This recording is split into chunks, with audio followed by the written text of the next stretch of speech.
This episode is brought to you by Progressive Insurance. Do you ever think about switching insurance companies to see if you could save some cash? Progressive makes it easy to see if you could save when you bundle your home and auto policies. Try it at Progressive.com. Progressive Casualty Insurance Company and Affiliates. Potential savings will vary. Not available in all states. Hello, everyone, and welcome to episode 521 of the True Crime All the Time podcast. I'm Mike Ferguson, and with me, as always, is my partner in true crime, Mike Gibson. Gibby, how are you? Hey, man, I'm excited. We got 5-2-1. Okay. Like that? 5-2-1. Do I like it?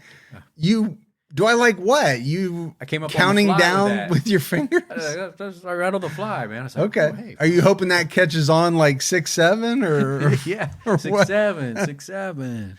Oh, I'll be glad when that goes away. Yeah, it should be going away soon, I hope. All right, buddy. Are you ready to get into this episode of True Crime All the Time? Yeah, I'm ready. We're talking about David Grunwald. 16-year-old David Grunwald went missing shortly after dropping his girlfriend off one night in November 2016. Investigators soon learned that David mentioned visiting a friend that night. When questioning his friend and his associates, police uncovered details about a horrific murder with seemingly no motive. Wow. And those are always ones that, they're kind of hard to understand, right? They are. No clear-cut motive. What was the reason? But, we'll get into it all. David Benjamin Grunwald was born on January 8th, 2000 at the Elmendorf Air Force Base in Alaska to parents Benjamin and Edith Grunwald. Both of David's parents were in the Air Force and National Guard with decades of service between them. How cool would it be to be born in Alaska, wilderness? Yeah, I mean, as a baby, are you taking advantage of the wilderness? I would say no. Well, that's true. I mean, I got to think that not everybody was like me that could take that stuff in at an early age. That came out with a full head of hair, ready to go and tackle the world. David wanted to be a pilot and considered joining the military himself someday. At the time of his death, David was just a junior in high school. He was studying aviation and was in his school's engineering club. He built his own computer and fixed up a 1995 Ford Bronco that he bought for just $700. That's all impressive. It is. It really is. But, you think, and I always hate to say back in the day, and I know people hate when I say it, but you used to be able to work on cars a little easier. True. Before they became completely computerized. Yeah. So a 1995 Ford Bronco, you could do a little bit more with, I think. And, I remember, and I kind of went through this phase too, where it was kind of in vogue, and I think it still is to a large degree, but to build your own computer. Yeah. That was like a big deal. It is. Right? To buy the motherboard and the RAM and all of that and kind of put it together in a case. Yeah, my son-in-law just did that, but he's, computer guy. Yeah. I mean, he works in that field. He does. Yeah. Yeah. So he knows how to do that. But I was also in an engineer club back in the day. Mm-hmm. I mean, but like train engineer. I was going to say it was like a train engineer and you just did it to wear the hat. So, well, the hat was pretty cool. The hat was cool. And you had a whistle. Yep. That used to go boop, boop. Yeah. But it was said that David had a close group of friends and often helped them with rides or gave advice. One friend thanked David for helping him avoid drugs. Well, that's cool. I mean, I will say he seems like he was a really good kid. Yeah. He had his head on right. He had some goals. Sounds like he was a good person to his friends, helpful, all of that. The night of November 13th, 2016 seemed like a normal Sunday. David told his parents he loved them as he headed out. He spent the afternoon with his girlfriend, Victoria. I love it that he said, hey, I'm headed out. Love you, Mom and Dad. Mm-hmm. Oh, I think more kids should do that. Mm-hmm. Do you think kids don't do that? I don't. Okay. I just think more should do it. I don't know. My kids say it a lot. Do they? Yeah, but we are a very I love you family. And some families just aren't like that. No, I know. Yeah. But we almost always say it whenever we are going somewhere, because in my way of thinking, you just never know. You don't know. Especially when you research as much true crime as we do, it kind of becomes very obvious.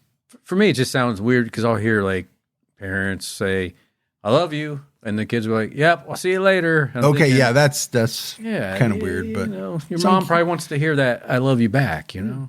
I get you. Yeah. Around 6:30 p.m., David called his mother Edith to tell her he was going to miss his 9 p.m. curfew. She factored in the icy roads and told him it was fine if he was home by 9:20. Yeah. Okay. So pretty conscientious of him to call and say, I know I got a 9 p.m. curfew. I'm not going to make it. Just want to let you know. So she's like, all right, I'll give you 20 minutes. But after that, I'm laying the hammer down. That's right. Because I don't know if I should believe you or not. Right. David dropped Victoria off at her dad's house in Palmer, Alaska around 6:30 to 7 p.m. But David's parents got worried when he didn't come home by 9:20. They called his girlfriend around 9:40 p.m. She said David left an hour earlier, which would have been about 8:40. Yeah. David's parents drove up and down the road to his girlfriend's home, worried that he might have gotten into an accident. They drove the road twice before driving to the Alaska State Trooper post in Palmer to report their son missing around 11:45 p.m. David's father said it was totally unlike him to be almost 3 hours late. Well, that is extremely late, and the fact that they went up and down the roads that he should have or would have taken and didn't see him, it's alarming. It is. And, parents know their kids. Right? You could have a kid who is so punctual, it's scary. Yeah. Never misses a curfew. And then you might have a kid who is not all that worried about it, and you got to get on them. But you know what your kids are like. Right. So by that, you kind of know when to start worrying and when maybe you don't need to worry as much. And I would tell my mom, hey, I'll be home in a little bit. I'm just here in town. And then she would call around and then eventually find out that I was like 3 towns over. Yeah. At some girl's house, I'm sure. David's girlfriend, Victoria, quickly remembered that David said he might go see a friend in Palmer. The next day, November 14th, David's Bronco was found on a trail on Bald Mountain Ridge about 20 minutes from his family's home. And the car was so badly burned that metal pieces had fallen off and no material was left inside. Wow. No remains were found in or around the vehicle. Police searched the surrounding area, but they didn't find David. So, your level of worry as a parent, or in this case, David's parents, goes from worried to extremely worried or shocked or panic-stricken or whatever you want to call it. Yeah, I'd be scared. What happened? And maybe scared is the best word. Yeah. This was not a small fire that did a little bit of damage. This whole car was engulfed, obviously. You have metal pieces falling off the car. Okay, it got really hot. It did. Several days later, Edith Grunwald told news outlet KTUU that David's friend was named Eric, but she had never met him. In a late November interview with the Anchorage Daily News, his parents noted that his phone pinged at least once off a tower near Palmer that night. On December 2nd, 2016, human remains were found by the Knik River. Outside Palmer, a shell casing was found near the remains. And these remains were soon identified as David Grunwald. So, worst possible news for the parents. But is it, it's terrible. No, absolutely terrible. He didn't die in the blaze, right? The fire. Mm-hmm. But he's dead. Yeah. And something happened to him. Yeah.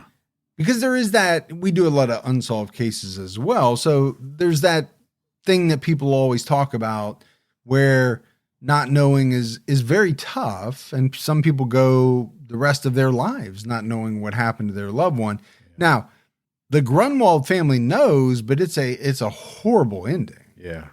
Now, the Knik River, I hope I'm saying that right. You and I did a serial killer case many, many years ago. Yeah. That involved this river, and about 1,000 people told me how to say it, and I can't remember. So hopefully I got it right. That's the problem. We get a lot of people who call, leave a voicemail, more emails, right?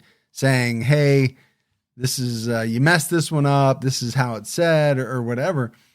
But if we don't say it for 4 or 5 years, very little chance I'm going to remember. I know. I seen a message about the Honduras one we just did, how we said that name wrong. Oh, I'm sure. Like one of the T's was silent or something. Like, how would you know that? Absolutely. It happens. Even more so in, when we do cases in other countries, but we've messed plenty of U.S. Cities and things like that up. Arkansas, wasn't that one that we has a lot of weird names? Oklahoma does. That's what it was. Yeah, we've messed a lot up in Oklahoma. Yeah. There are a lot of city names that I think are rooted in maybe Native American heritage, and they're pronounced differently than the way they look. But on December 3rd, Alaska state troopers arrested 16-year-old Eric Allmendinger. They soon announced that Eric was charged as an adult with first-degree murder and kidnapping. 16 years old. Young. Very young. You think back when you were 16 years old. Yep. Wearing your singlet, wrestling other boys, getting sweaty. It's not something I was into, but okay. I know that was a big part of your life. Yeah. Sweaty wrestling with other boys. But it's 16 years old. You're just starting to come into your own. Well, right? You really are. At 16, most people, especially when you and I were 16, we were chomping at the bit to get our driver's license. We were. Nowadays, I swear, like, kids are waiting. They're fine. They don't want to drive. No. Yeah, they're like, they're waiting a lot longer. In our generation, it was like, all right, the day you turn 16, man, you're down. Oh, shit, I just hit the microphone. But you're down at the thing trying to get your test scheduled or whatever it is. Yeah, I remember I did the fast track to get mine. It was like, did everything in 3 days, like the courses and all that. You had to pay a little extra, but it got you so you can go ahead and get your license, and you were good, So, and you had to go out on a date with the instructor. Well, you do what you got to do. Sometimes you got to do what you got to do. But, to be charged at 16 years old with not just a crime, but first-degree murder and kidnapping. Yeah. It's almost unbelievable. But, you think about this 16-year-old to be able to do those things. Yeah, if he did it. Yeah. Huh? He deserves it, right? If he did it. It's just tough to believe that that's something that 16-year-olds are capable thinking about, it's tough for me. An Alaska State Trooper dispatch report noted others involved in this incident have been identified, but have not been charged as of yet. Okay. So you can take that to mean this wasn't a lone act, right, by this Eric Allmendinger. There were other people involved. State troopers had been visiting the Allmendinger home almost daily because David's girlfriend told them he mentioned visiting Eric.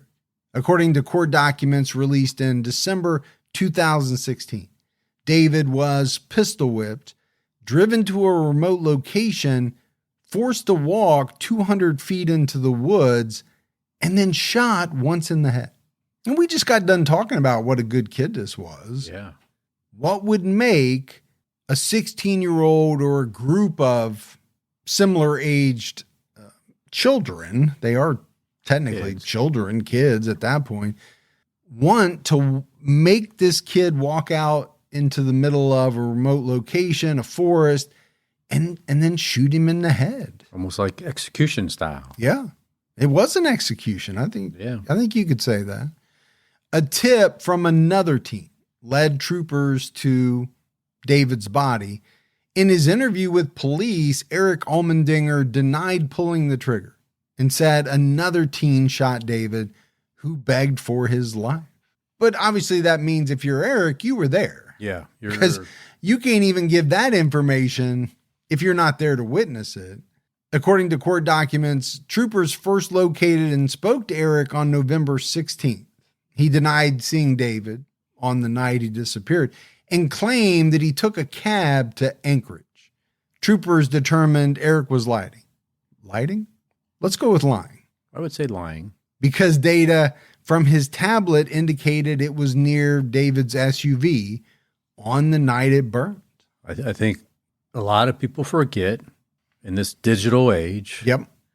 There's a lot of things being captured on all those devices, from the smartwatch, from your smartphone to your smart tablet to your, I don't know. I mean, there's everything's so smart. Everything's so smart. Exactly.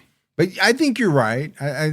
We've heard of, like the Fitbits have been big in a couple of murders, and just things maybe that you don't realize. I think most people know their phone is kind of, you'd hope, giving away their location. I don't know how many people maybe think about a tablet as much, or like a Fitbit or things like that, but a lot of things are tracking us nowadays. Yeah, I mean, your vehicles. Yeah. I mean, if you have something inserted in you, like a device, like a medical, something for your heart. Do you have something in this location here? Not yet. Iron Man? Not yet. If I do, I would like to have the Iron Man thing. That'd be kind of cool. That'd be badass. It would, yeah. Folks, August is the perfect time to hit the reset before the autumn rush begins. And honestly, at least for me, I can't think of a better place to start than my closet. And that's why I love shopping at Quince. And Quince is all about fewer, better pieces. Their clothes are made with premium materials, built to last, and designed to become the ones you reach for every day. And my wife and I have been ordering from Quince for a couple of years now, and this is definitely true. We find ourselves wearing things we bought from Quince more than the other things we have in our closet. And everything at Quince is priced 50 to 80% less than similar brands. They can do this because they work directly with ethical factories and cut out the middlemen, so you're paying for high quality, not brand markup. And my closet now includes a lot of pieces from Quince, but my go-tos continue to be their Flow Knit activewear line. Whether it's shorts, tops, lounge pants, all of it is amazing. So upgrade your everyday. Download the Quince app for app-exclusive offers, or go to quince.com/TCAT. Get free shipping on your order and 365-day returns, now available in Canada and the UK too. That's QUINCE.com/TCATT. You're listening to this podcast, so I know you've got a curious mind. Here's a helpful fact you might not know yet. Drivers who switch and save with Progressive save over $900 on average. Pop over to Progressive.com, answer some questions, and you'll get a quick quote with discounts that are easy to come by. In fact, 99% of their auto customers earn at least one discount. Visit Progressive.com and see if you can enjoy a little cash back. Progressive Casualty Insurance Company and Affiliates. National average 12-month savings of $946 by new customers surveyed who saved with Progressive between June 2024 and May 2025. Potential savings will vary. So police obtained a search warrant for Eric's home on November 29th, and they found a camper on the property with what they described as an overwhelming smell of bleach. Ooh. That's always going to get, a little bit of attention. It is. Right? In the wake of a horrific crime. But then they found blood on the floor, walls, and toilets. So, all right, you're using bleach. We've said it, right? It's hard to clean up blood. It is. Especially to completely erase it from a crime scene. On December 2nd, police interviewed an acquaintance of Eric who said that Eric and a 16-year-old named DJ showed up at his house on November 13th. Eric said he killed David and needed advice. The acquaintance sent him away. Okay. I'm telling you, man, if I'm 16 years old and a guy I know shows up at my door and says, hey, I just killed someone, I need your help. Friendship over. Absolutely. We're done. Bye. Not to mention the fact that I'm picking up the phone, I'm calling police. Yeah, I'd be like, what'd you do with the gun? You still have it on you? You getting all the information ahead of time so that you can give to police? I'll make sure he doesn't have that gun on him still. Well, that's true. Before you say no to him? Yeah. Police also spoke to DJ, who consulted an attorney and led the police to David's body. After David's body was found, police interviewed Eric again. He was questioned for about 6 hours with his father and grandmother present.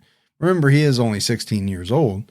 I wonder how difficult that had to be for the parent and grandparent. Well, I don't know.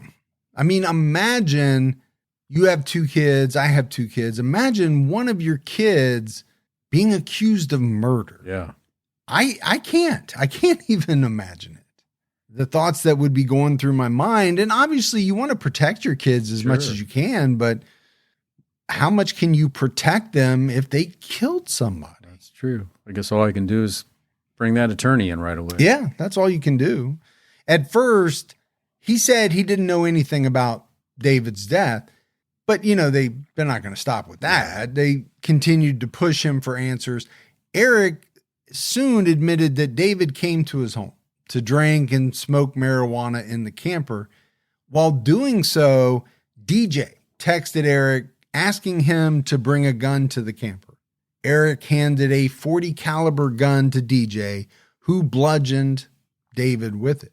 Now, Eric admitted he stood by and did nothing to stop it while it happened.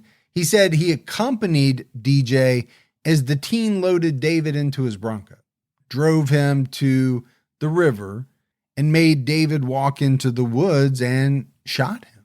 So he first beat David with the gun. This DJ. DJ did. Yep.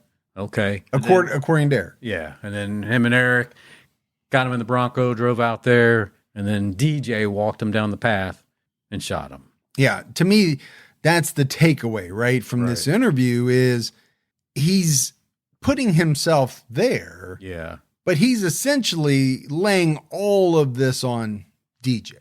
However, in a second recounting of the incident, Eric blamed the shooting on another 16-year-old named AB. Okay, well, that's a problem now. Story's changing, which is never good. Eric acknowledged burning David's Bronco, taking a cab from the site, cleaning the camper, and burning a blood-soaked rug. So, okay, you start off by saying you were there when it all happened, but you didn't do any of it. Besides, give the gun to this DJ guy. Yeah. Now, DJ is nowhere to be found. It's a guy named AB who killed him, but now you've said I burned his Bronco. Yeah. I then took a cab, went back to the camper, cleaned up all the blood, all of that. As the father and grandmother sitting there, I mean, I'd be like, what the heck did we do wrong in raising this kid to think that that was okay? Well, and the other thing is, as a parent, a lot of times when your kid is lying. Oh, yeah. Now, police are good at it, but a parent has spent this person's whole life with them, right? They've seen them their whole life. I know when my kids are lying. Yeah. I do. I mean, if they got past the police interview, as soon as you got out to your truck, you'd be like, all right. Yeah. Tell me what really happened, because I know what you told them is not true. Let's cut the you-know-what. Yeah. The only motive investigators could get from Eric was that David had smoked all of his weed. Is that really why you would kill somebody? You smoked all my weed, damn it. I'm going to kill you. I mean, even if it's true, the weed is already gone. Yeah. What good is killing this individual going to do? The damage is done. So he smoked all the weed. He got mad. That'd be like me if I ate all your masa chips. I mean, I don't think you would want to hurt me, but I know you like your masa chips. Let's just say it wouldn't be good. Yeah. Because those are my snack of choice. Not to give a plug because they're not paying us. I wish they would, because I do love those chips. I mean, I did take 2 bags home with me last week that you didn't know about. I don't think you knew. Maybe you did. I just docked your pay. It was said that Eric showed very little remorse. On December 9th, 2016, 4 more teenagers were charged in connection with David's murder. Wow. And let's talk about remorse a little bit. Sure. I get it. You have basically said 2 different people killed David. Yeah. But could you not at least show some remorse just for the fact that a 16-year-old is dead? And you were there and witnessed it. Yeah. According to his account. Even if, according to you, you weren't the one that pulled the trigger. Yeah. I feel like it'd be very easy to show remorse. I would think. But that's easy for us to say because we have that in us. Right. You know, some of these people, they just don't have it, man. They don't. And it's a scary thing. It really is. A Palmer grand jury charged Dominic Johnson and Bradley Renfro, both 16, with first and second degree murder and evidence tampering. They were charged as adults. And I know that's a kind of a sticky subject for some people. Yeah.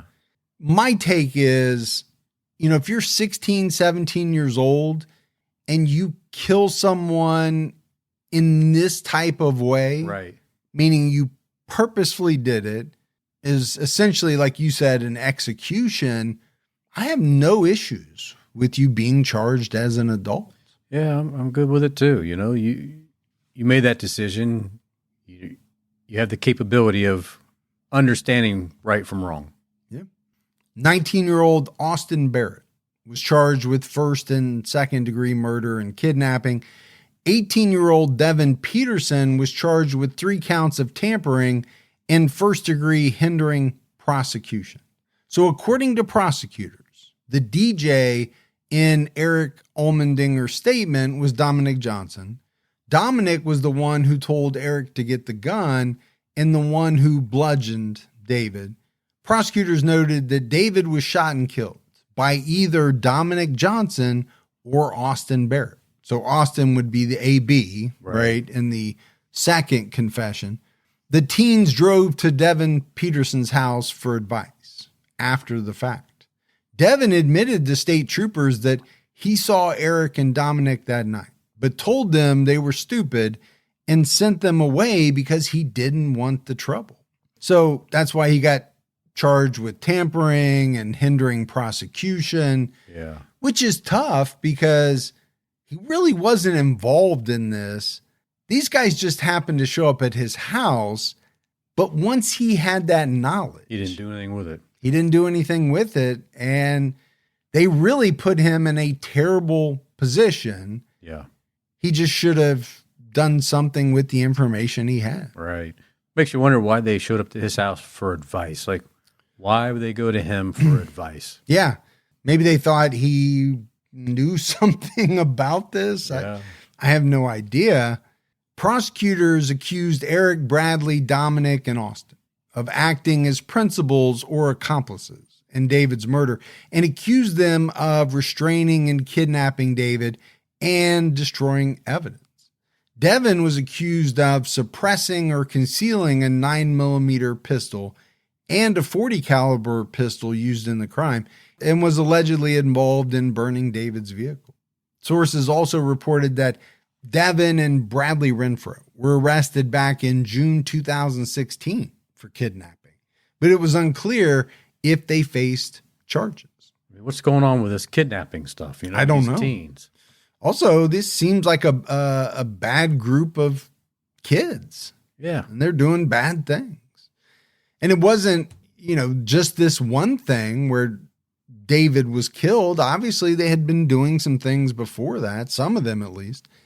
After news of the arrest came out, people on social media criticized the Allmendinger family and asked how such a violent crime could go on so close to the house without adults knowing.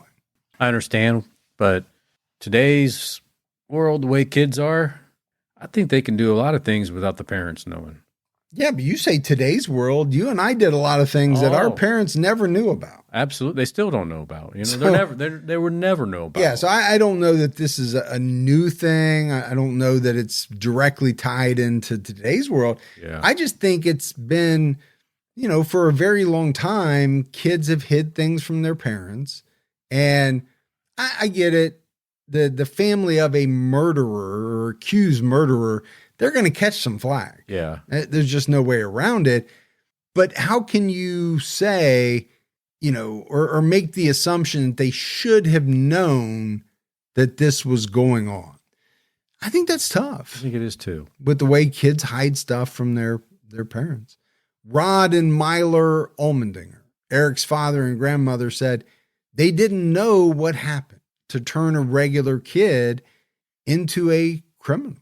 They said Eric was an animal lover, played basketball, and won a prize at the state fair for baking. Maybe they were a special type of brownie. Yeah, I don't think so. I don't think you usually win prizes at the state fair for those, but he normally lived with his mother and visited his father on weekends.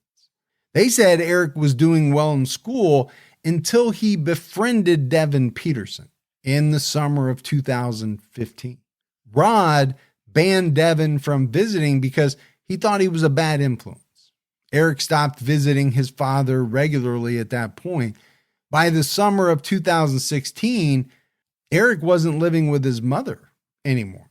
He was essentially homeless and moving around to houses that served as drug dealing bases. All right, well, that's where things start going bad then. Yeah.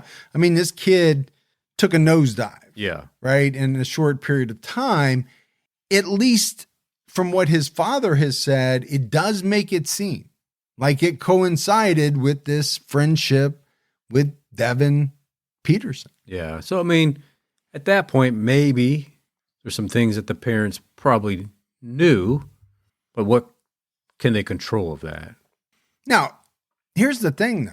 When you're 16 years old, you can't essentially be homeless. Not technically, right? Right? You can't make that decision. Yeah.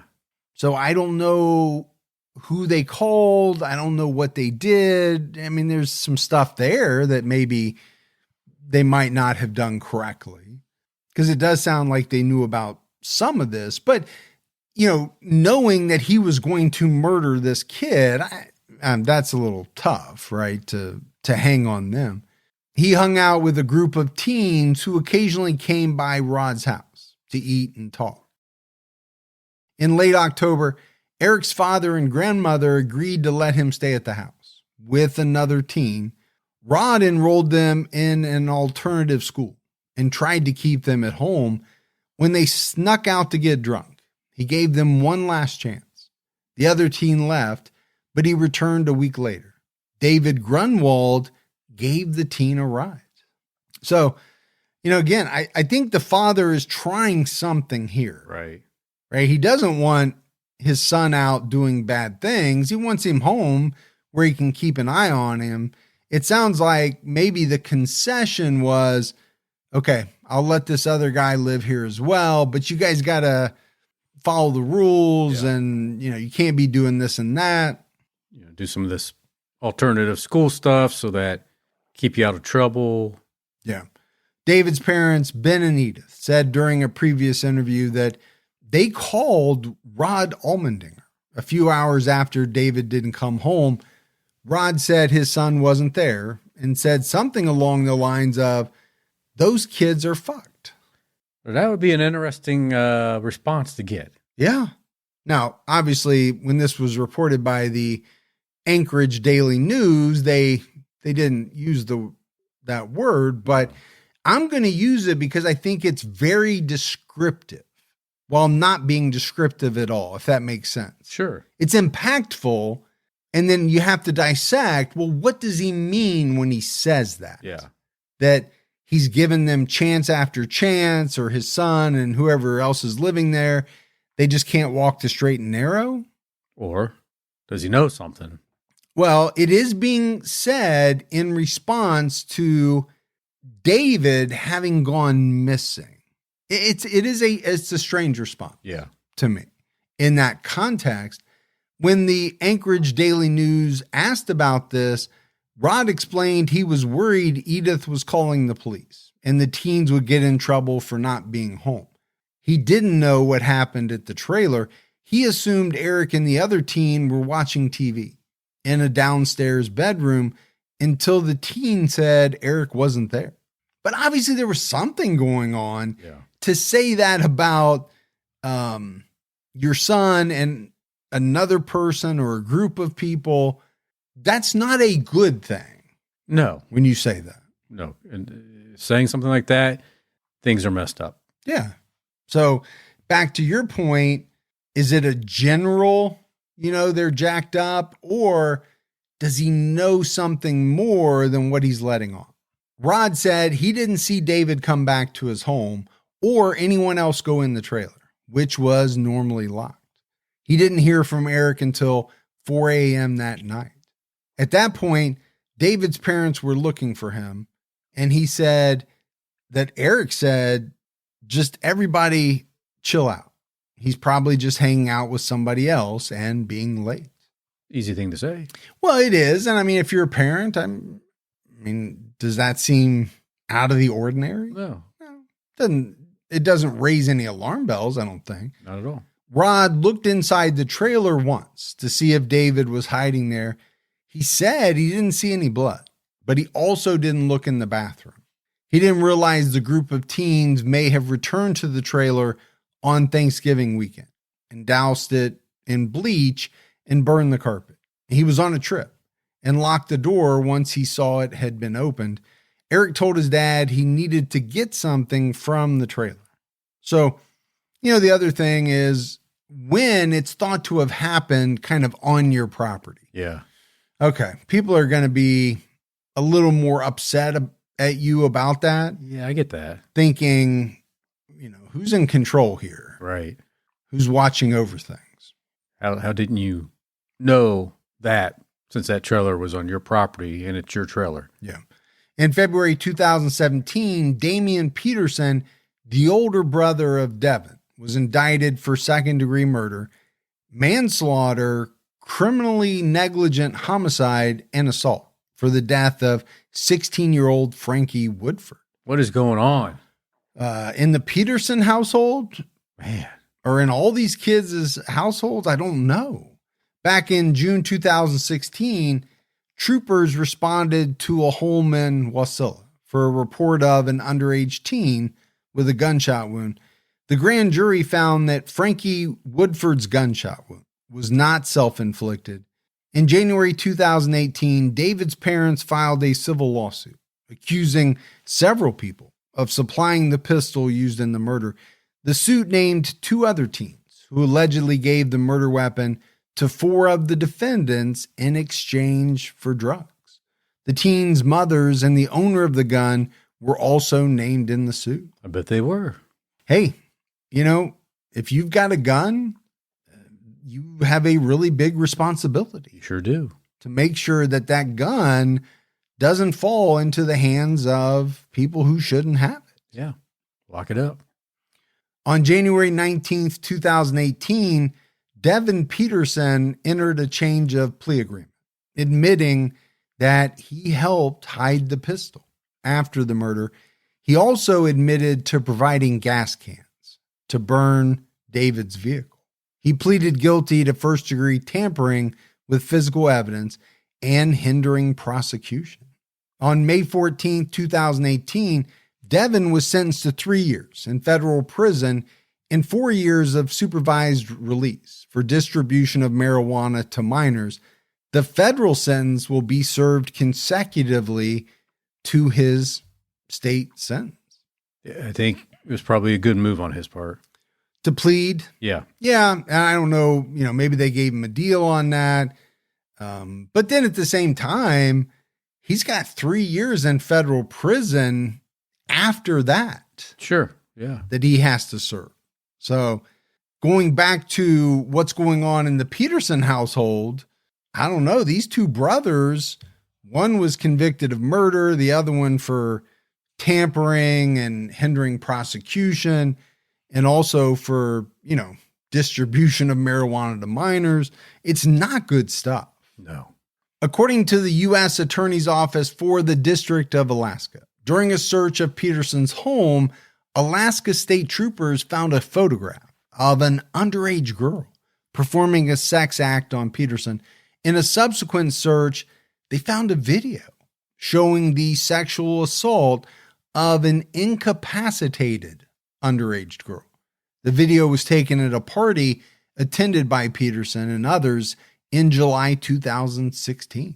During the party, Devin gave the girl marijuana, contributing to her extreme intoxication and assault that night. These guys are real winners. It's just horrible stuff. It is. All the way around. On May 31st, 2018, Eric Allmendinger was found guilty of first-degree murder, 3 counts of second-degree murder, kidnapping, tampering with evidence, vehicle theft, and arson. He got hit hard. They really stacked the charges on him. He did. And I'm cool with that. Yeah. Because, let's face it, a lot of times some charges get dropped, some get pled down. So, they kind of have to stack them up. But it's not like he didn't do all these things. He did. Right. They're not making up charges. They just charged him with everything they could. The trial didn't establish who fired the fatal shot, but Eric was seen as complicit. And I think that's tough, right? You have multiple stories of who fired the shot, but I think a lot of times in the eyes of the law, you're all equally guilty. Yeah, it's true. You gave the gun or you participated in the kidnapping. It's kind of just one big ball of wax. You can look at it that way, right? Like that person would still be alive if you didn't kidnap them, and if you didn't bring that gun to the party, and you didn't pull the trigger. Mm-hmm. So all 3 of you have an equal share. Yeah. Sometimes you just can't figure it out, but that everybody's involved. The jury heard from the medical examiner who testified that David had a small amount of marijuana in his system. He had injuries to his head and extremities, showing he went through a struggle and tried to defend himself with his arms and hands. He was beaten severely and shot once in the head, most likely while looking at the assailants. So this wasn't somebody walked up behind him and shot him. There was a fight. He was beaten and somebody pulled out a gun and shot him, what sounds to be face to face. The jury viewed Eric's interrogation video where he initially admitted he was present during the crime, but he said he wasn't the killer. His story changed several times, as we talked about. Right. He admitted he was there for the beating, shooting, and evidence tampering. Said there were 5 people in the car, including himself. He claimed Dominic Johnson was driving and was the one who took David through the woods and shot him. However, earlier at trial, the defense claimed Austin Barrett was the shooter. In his police interview, Eric said he was scared. He would be killed if he didn't go along with everything. He said that Devin Peterson was the one who said they should burn the vehicle. He was on board with this, but it wasn't fully his idea. Okay. What do you make, right? Some of this is some CYA, I feel like. You're trying to diminish your role. Yeah. And put as much as you can onto the other people. Deflect it. So it does make it tough, right? To get to the bottom of exactly who did what. And the one thing that he couldn't do, or he didn't do, was give an answer as to motive. Yeah. Right? What was the motive? Why did you do it? For these people, these kids, to want to kill David Grunwald. On August 20th, 2018, Devin Peterson was sentenced to 6 years in state prison for evidence tampering and hindering prosecution. And let's not forget, right? He's got another 3 years for the marijuana charge. I don't know if he then later got charged with some of the child abuse sexual material. Oh, yeah, right. I didn't see anything about that. I can't imagine he wasn't. Maybe that added to it. I don't know. On October 4th, 2018, Damian Peterson was sentenced to 18 years with 5 years suspended and 5 years of parole for the shooting of Frankie Woodford. If you're like the Peterson family, I hate to say it, but if you're their parents, you got to be like, where did we go wrong? Yeah, where do we fail these kids? And we don't know much about their family or their childhood or their lives or whatever, but I mean, to have two brothers involved in two different murders, Right. that's rough. And all the other crimes. Oh, and on top of all the other stuff. Yeah. According to the Matsu Valley frontiersmen, the events that transpired were unclear. It was also unclear why no one knew sooner that Frankie did not shoot himself. Right? So this goes to the Damian Peterson crime. Yeah. There was a period of time where they thought maybe he shot himself. A group of young men, including Damian and Devin Peterson and Austin Barrett, were at the house where an adult was present, but there was no supervision. Damian was manipulating a stolen Glock pistol by taking bullets out of the magazine and putting them back in. Frankie left another room of the house to join his friends because he was being bullied. The room he walked into was the same room where Peterson was playing with the pistol. According to Austin Barrett, Damian was pointing the gun at people and pulling the trigger. It was assumed he was doing it to scare Frankie and instead fatally shot him. And this is exactly why you don't play around with guns. You don't. You just absolutely do not. And you have to abide by that kind of overarching rule, which is you have to treat every gun as though it's loaded. You have to. Yep. You absolutely have to. Damian claimed he didn't know the gun was loaded, even though he was the one manipulating it. Yeah, he knew. When the gun went off, everyone fled the room, screaming that Frankie shot himself. He told first responders on the scene that he didn't shoot himself. Frankie was airlifted to the hospital, where he was pronounced dead. And very interesting that he was alive long enough to tell first responders that, no, I didn't shoot myself. So I'm not really sure why there was a thought in the beginning that he did. Alaska State Troopers investigated, but found no one to charge until Austin Barrett told troopers about the incident during the investigation of the murder of David Grunwald. Yeah, they were able to kind of drag that out of him. Well, and how interesting is that, right? If this case never happens, does Frankie's murder ever get solved? Yeah, at least you get him on something. Maybe not. On December 27, 2018, Dominic Johnson was found guilty on all charges, including first-degree murder, kidnapping, second-degree murder, intending serious injury, and second-degree murder with extreme indifference, felony murder, evidence tampering, assault, vehicle theft, and 3 counts of arson. Oh, man. Heavy hit. Yeah, these are, young people who are having the book thrown at them. But to me, it's very well deserved. Absolutely. What they did was absolutely heinous. Prosecutors presented a Snapchat video showing Johnson talking about hitting someone in the head as hard as he could. Also, I'm starting to think some of these kids might not have been that bright. No. Why are you on Snapchat talking about hurting people? Because they think they can do that video and it will disappear and nobody will ever see it or talk about it.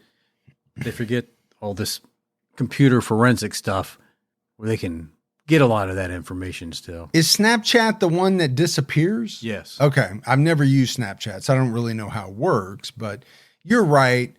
You might think it disappears, but doesn't mean there's not a way to get to it. Yeah. Or that somebody maybe somehow screenshot something or I don't saved know. it somehow. Yeah, saved it.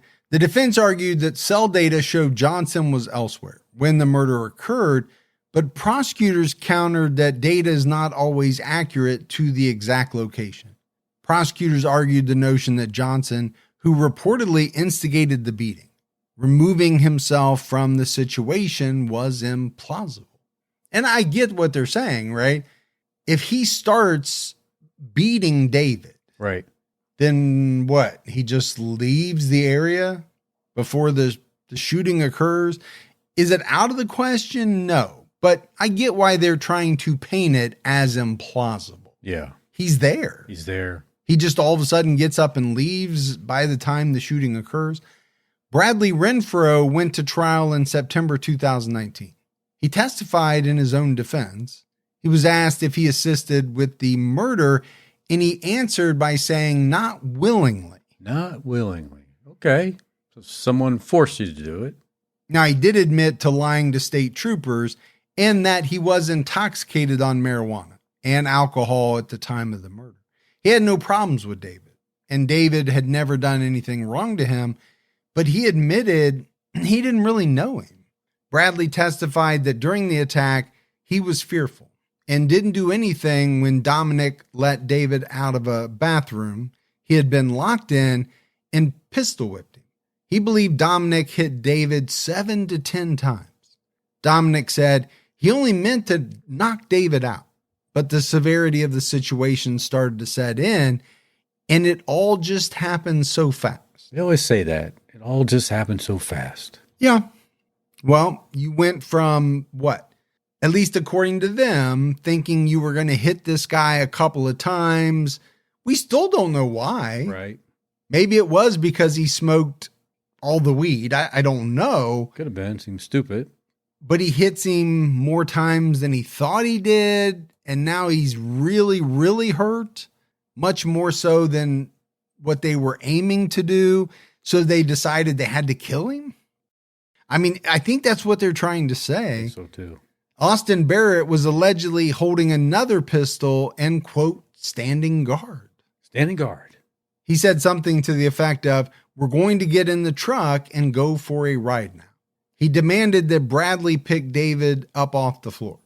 At this point, he was starting to get scared. After the shooting, they took David's vehicle to try to get rid of it. Bradley was trying to find a way out of the situation, but his friends wouldn't let him. Now, right, this is all his testimony. Sure. They made him buy the gas to burn the Bronco. According to Bradley, as quoted by Alaska news source, Dominic said that I had to do it because he said I hadn't participated in this, and he made me go get the gas because I looked like I didn't want to be part of it. So he's kind of treating it as some of these gangs do. Like everybody's got to take a part in it. And that way we're all guilty, so no one will talk about it. Yeah, that's a good point. Now, I think if I'm a juror, I'm viewing this as Bradley trying to worm his way out of it. Yeah. And make an excuse that he unwillingly had to do some of these things because these other people wouldn't let him leave. On October 8th, 2019, Bradley Renfro was found guilty of murder, kidnapping, and vehicle theft. On February 7, 2020, Austin Barrett pleaded guilty to second-degree murder. At a January hearing, Austin's murder indictment was thrown out after a judge ruled that the troopers who interviewed him failed to acknowledge his right to remain silent when he pleaded the fifth at the beginning of the interview. How do you mess up like that? I don't know. You know, I watch a lot of body cam videos, and there's a lot of gray area, even in those, of when they do the Miranda rights. They don't really need to do them unless they're going to be asking questions about the crime. So police body cam videos. What'd I say? Just body cam video. Oh, I just assumed people knew what I was talking about. Sure, Your mind is going to go somewhere else. I know that. But yes, police body cam videos. 7 indictment charges were dismissed because they relied so heavily on the interview. Prosecutors listed numerous factors that helped the state come to a plea agreement, including Austin's remorse and being a witness in the shooting of 16-year-old Frankie Woodford. And again, it's fascinating how these two different cases became intertwined. Right, with different individuals. Yeah, they really had nothing to do with each other, but I don't think, or I'm not sure Frankie's case would have been solved had it not been for the murder of David Grunwald. Yeah. Prosecutors agreed that without Austin's statement and the fact that he did not have a cell phone with him at the time of the murder, the case would be a gamble to take to trial. So I think he had some things going in his favor, right? Sometimes luck is on your side. On November 20th, 2020, Austin Barrett was the first of 4 sentenced for his role in the murder. He received a 45-year sentence with 10 years of probation. Wow, that's healthy. It's healthy. And that's after having some of his indictments thrown out. Yeah. Austin will be eligible for discretionary parole after serving 15 years of his sentence. With credit for time served, it may only be about 11 additional years before he can apply for parole. So he was in jail for like 4 years before he was even convicted. Seems light. It does. Yeah, I get it. But I mean, he might not get out then either. He might not. Again, I don't want to lose sight of the fact that, some of these individuals were, like 16 years old. That's true. At the hearing, Austin's defense attorney presented a theory that David imprinted on Eric Allmendinger, leading to his introduction to a different world than the one he was raised in. And it's an interesting theory. The term imprinted is not something that you hear a lot in the world of true crime. True. You hear it a lot like on nature shows or, things like that. But we talked about David's background. I think he was a good kid. Seemed like it. But I think he might have got involved with some people who maybe weren't as good, right? Weren't as on the up and up and weren't on a great path. On May 5th, 2021, Dominic Johnson received a 99-year sentence for assault, kidnapping, evidence tampering, and murder. The judge suspended 20 years and said Johnson would be eligible for parole in 36 years. Pretty good. That's healthy. Yeah. I mean, that's no joke to do a minimum of 36 years in prison. Yeah. Now, he could still get out and be like my age, but that's a large chunk of your life that you're forfeiting. It is. I don't know if he has any other charges from anything else could be added on to it down the road. Yeah, we don't know. The judge noted per the Anchorage Daily News, who actually led David in the woods? Who pulled the trigger? We'll never really know. No. We know it's going to be one of X amount of people. Yes. ADA Melissa Winninger Howard said the crime was 100% a group effort. And I think they had to treat the prosecution like that, right? Had to kind of go after everybody as a whole because they didn't know who exactly pulled the trigger. The prosecution noted that in Snapchat messages, videos, and other digital data, Johnson's own words indicated he was a willing participant and an active insider of violence. Although Johnson led police to the body, his assistance was outweighed by his participation, which is how it should be. Yeah. It's great that you decide to assist the police. In very few times is it going to let you get off scot-free. Oh, yeah. You might get a reduced sentence, but I don't think you should get off scot-free at all. On August 8, 2022, Eric Allmendinger was sentenced to 99 years in prison. Prosecutors noted that Eric was the only one in the group who actually knew David. They attended high school together. A jailhouse phone call between Austin Barrett and his grandmother was played during the hearing, in which Barrett said he fired the fatal shot. Okay, not a phone call you should be having. Not at all. Again, why do people not know that these phone calls are recorded? It literally says it right by the phone. I know. So if you ever go to prison, careful what you say on the phone. Yeah. And on the, if you go to one of the older ones where you're sitting across from the glass aisle, from each other. The glass aisle? The partition? Partition. Okay. Plexiglass. Definitely not glass. Yeah. That would be a bad move. Just, when you pick that little phone up there, be careful what you say. Yeah, you definitely should. Eric said he wasn't asking for leniency, and he didn't claim the excuses that came up in his defense, such as expert testimony about brain development in young people. And there's always that, right? Yeah. 16 years old, your brain's not fully developed. We know that. It doesn't fully develop, I think, until you're about 25 years old. 65. I'm still working on mine. For you, 65. But for most people, I think right around 25 is what I've always heard. The Anchorage Daily News quoted him as saying, "I claim full responsibility for Dave dying. He was my friend. He was a good kid, and I killed my friend. That's what happened. I killed somebody's nephew. I killed somebody's son. I destroyed somebody's family." He apologized to David's family. He said, "I'm sure the words coming out of my mouth are irrelevant to them, but if it means anything, I'm sorry.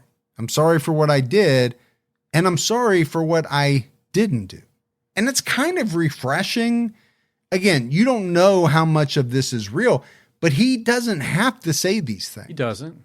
Now, the I'm sorries, I don't always buy those, but he is saying, I killed David. Yeah. I killed my friend.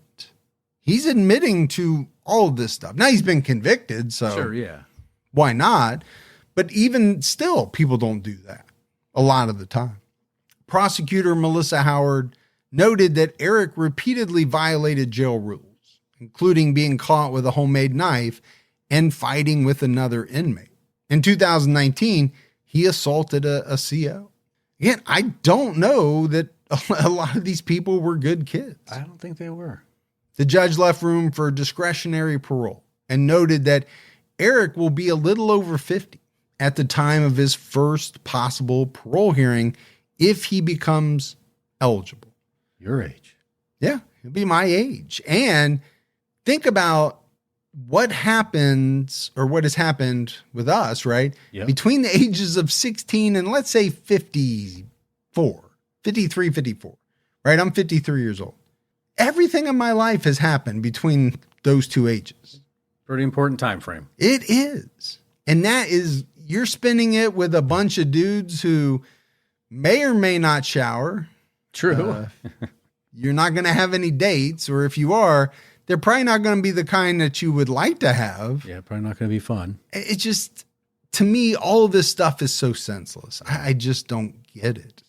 Why are you even doing this stuff? Why are you even taking the chance of losing that much of your life? On August 17, 2022, Bradley Renfro was sentenced to 105 years in prison for murder, kidnapping, and evidence tampering. He was the last defendant to be sentenced. Court proceedings indicated that Bradley arrived at the property when three friends pistol whipped David. He offered suggestions on where the murder should take place and afterwards planned to destroy evidence and bought gasoline to burn the vehicle. During sentencing, Judge Gregory Heath remarked on the crime saying, "I can't see why they did this other than they have no value for life." And I think that's pretty apparent. I think so.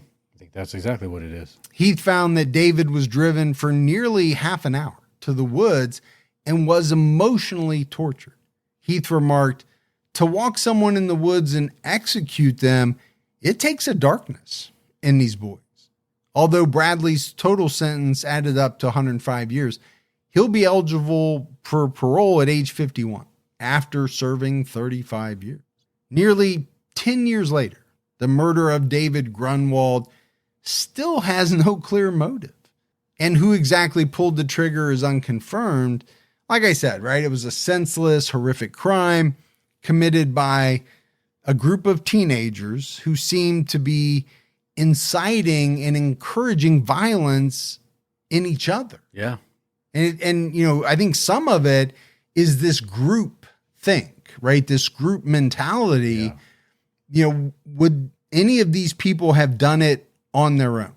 I don't know. Think so. I don't know. Maybe, but I think when you get a bunch of people together, that group thing can kind of lead to some bad things sometimes. And it gives those people confidence. Maybe. Or now they're like, okay, if you think it's a good idea, I'm in, or whatever it is. Kind of but confirmation that maybe it's okay. I just, you know, okay, did he smoke the last of the weed? Maybe. Is that a reason to kill somebody? Absolutely not. I would not think so either. Not that there's a lot of great reasons, but that would be at the bottom of the list. Yeah. I mean, I get it. You really liked your weed, but go get some more. You know, if that's what you want. You might have to wait a week till you get paid, whatever. And then the other thing that always strikes me is when you have this many people involved in a murder. Yeah. Number one, it's very hard for people to keep their mouths shut, which people didn't do in this one either. But also, and more importantly for me, is how do you get X number of people to all go along with something that they know is wrong, right? They know it's not the right thing to do, but yet everybody kind of falls in line and says, yeah, this is what we're going to do. Yeah, what scare tactics were used to make that happen? Yeah, I don't understand it at all. But that's it for our episode on David Grunwald. If you love the show, make sure you hit that subscribe button. If you're on YouTube, if you're listening, keep listening. Tell people about us. Yeah. Tell your friends and family. And yeah, we don't say it all the time, but word of mouth about the podcast really helps us out. It does. But that's it for another episode of True Crime All the Time. So for Mike and Gibby, stay safe and keep your own time ticking.